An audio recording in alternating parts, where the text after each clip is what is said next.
Hi, I actually took 2 semesters of history of cinema in college, and since I have chosen a career which I'm not going to be making any money out of it, why shouldn't I share with you this knowledge that otherwise is gonna be left to rot in my brain.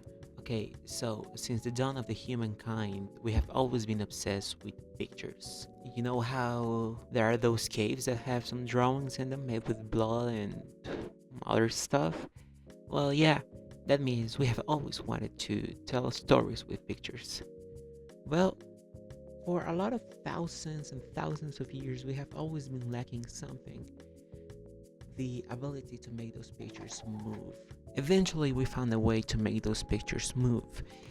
One guy was like, hey, why don't we draw a horse and then draw the same horse but with its leg standing on, and then we draw the same horse but with his other leg now in the back and the previous leg on the floor, and we keep on that and we make the horse spin really fast, and look at it, it's moving.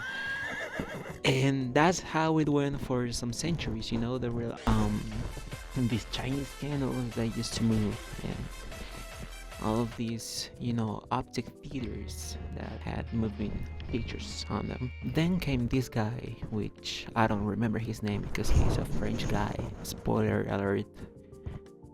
Basically, I'm gonna be talking about just French guys here in this video. He invented photography, taking the first picture ever. Yeah, and throughout the 19th century, photography became a huge hit. Everybody was taking pictures of everything. Then, some guys remembered, hey, do you remember how we made the horse move? Why don't we make the same with photographs? But first, you had a problem. Taking photographs took a lot of time. So that's when this guy, this French guy, I told you it was all French guys here, managed to reduce the exposure of the photograph to just 30 minutes.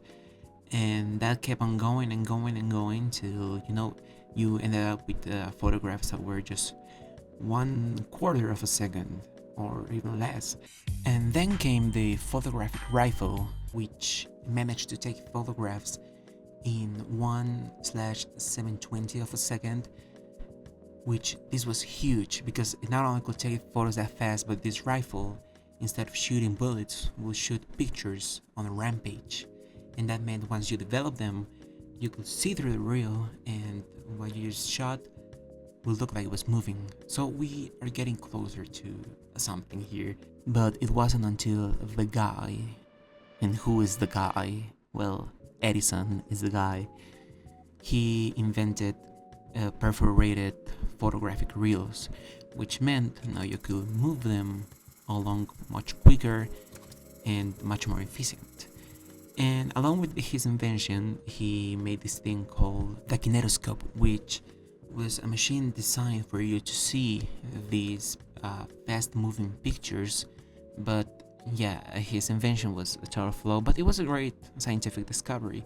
It wasn't until at the same time, I believe it was just 1 year after that, the Lumiere brothers. Now, here's what it gets spicy because there are many historians that said, oh no, the Lumiere brothers didn't rip off, they came up with the idea by their own. And some people say, no, they definitely rip off Edison's idea.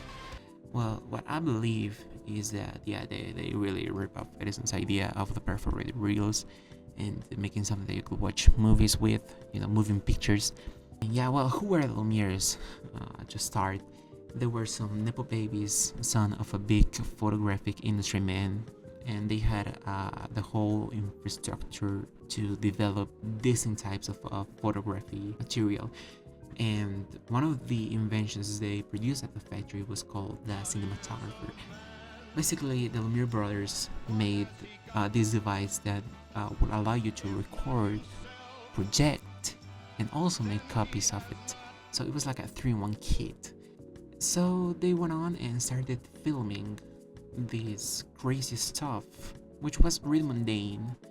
I would say it was just, the Lumiere brothers playing with a toy. And here is another history ambiguity. People don't really know whether if their first film was the arrival of the train or the other workers getting out of the factory, but I am pretty sure that their first thing they ever recorded was their workers getting out of the factory, but the first movie they projected was the arrival of the train at the Grand Café of Paris in December 28, 1895. And well, according to testimonies and whatnot, people really got amazed.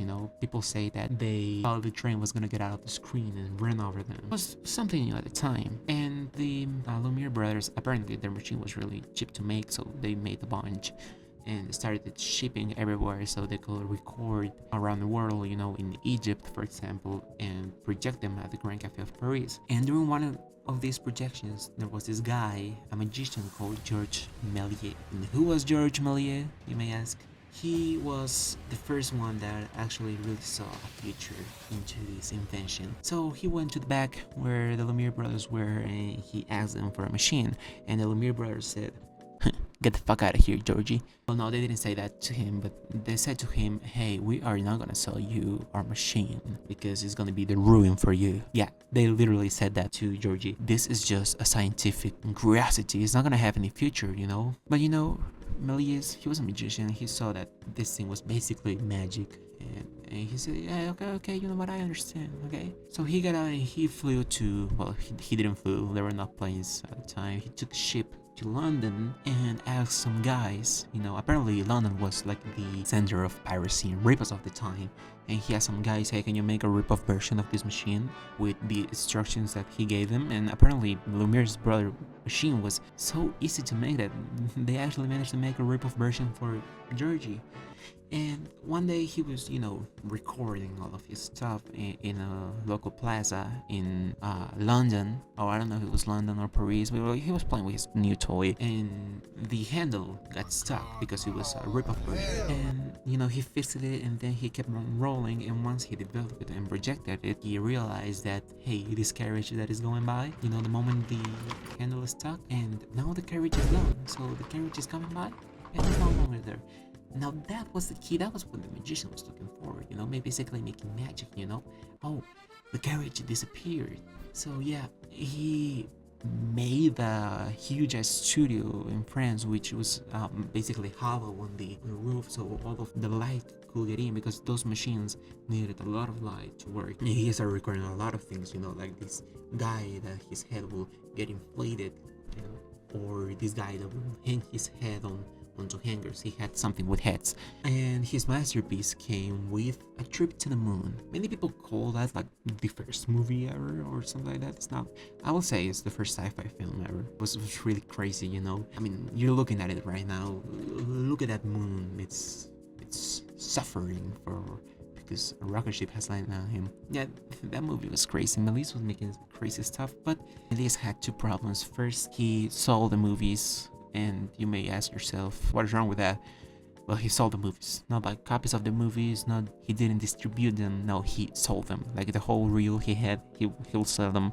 And quickly people started getting tired of Méliès movies because they were like, okay, yeah, we got your magician, I have like 4 copies of your films in my house, I don't need more. I'm just a traveling circus, I'm gonna show this to people and they're gonna be amazed. And second, yeah, people started getting tired of the monotony of his films, and he went to bankruptcy. That was a good prediction, Lumiere brothers. At the same time, since the English now had a rip-off version, they started innovating more with the camera.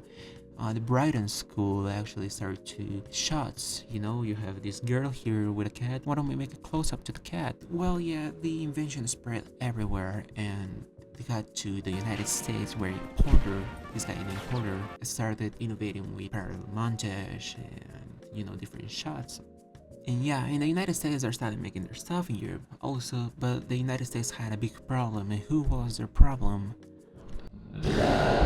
Yes, Edison started suing the shit out of everybody because he had a patent of the kinetoscope, and since he had a lot of money, also a lot of power, and everybody knows that Edison was a jackass, he started hunting down everybody. So everybody on the East Coast said, "Hey, you know what, Edison? Fuck you, West Coast, baby." So they took their horses and went all over to the West Coast, and they ended up landing in a little town in the California Valley called Hollywoodland. And yeah, that's where they started making movies, because the weather was perfect. The films wouldn't rot, and they had a lot of space to build giant studios. So yeah, the little studios started to form, and the first hour-long feature film premiered in Hollywood, made by this filmmaker called D.W. Griffith. And this guy Griffith made the movie Birth of a Nation. Now, okay, if you want to look at the Birth of a Nation, let me tell you, this movie was extremely racist. Even by the time 1917, people were like, oh, okay, Griffith, that is too racist. But the movie was a huge success.